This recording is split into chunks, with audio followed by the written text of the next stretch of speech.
I'm going to assist my patient onto the bedpan. So I would walk into the room, perform hand hygiene, introduce myself to the patient, and check their their wristband, make sure they're the right person.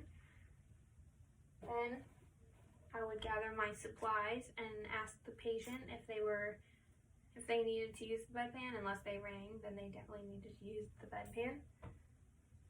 If they're unable to roll by themselves, depending on the size of the patient, it might take more than one person. This patient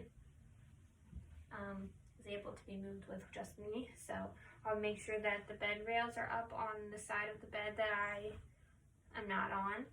I would assist the patient to rolling over to the side of the bed, holding on to the bed rail. I would keep them covered the best I can.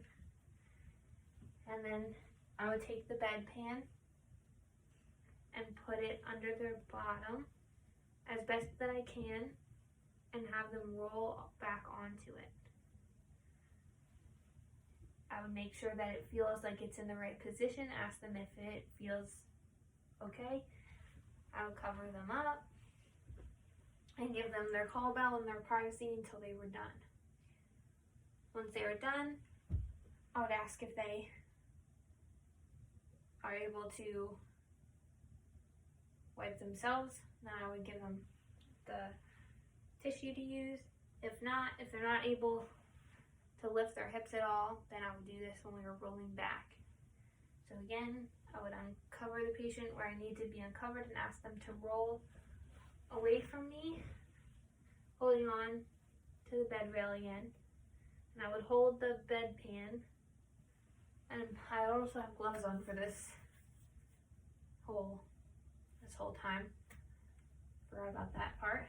I didn't forget. I would absolutely have gloves on if this were real. I just forgot with the stuffed animal. Anyways, so I would put the bed, make sure the bedpan is fairly tight against them as they're rolling so that it doesn't spill.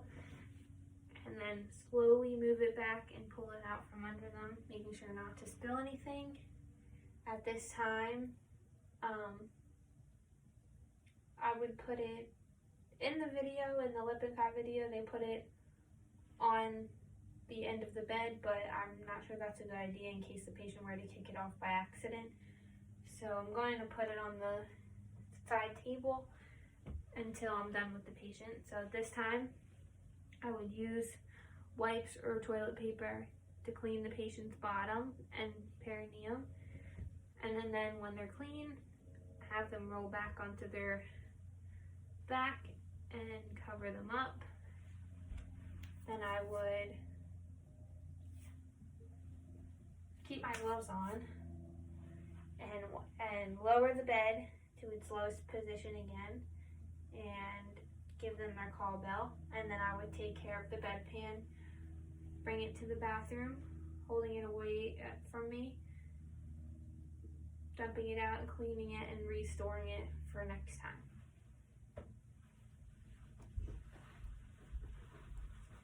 Then I would perform hand hygiene again and make sure the patient that doesn't need anything else.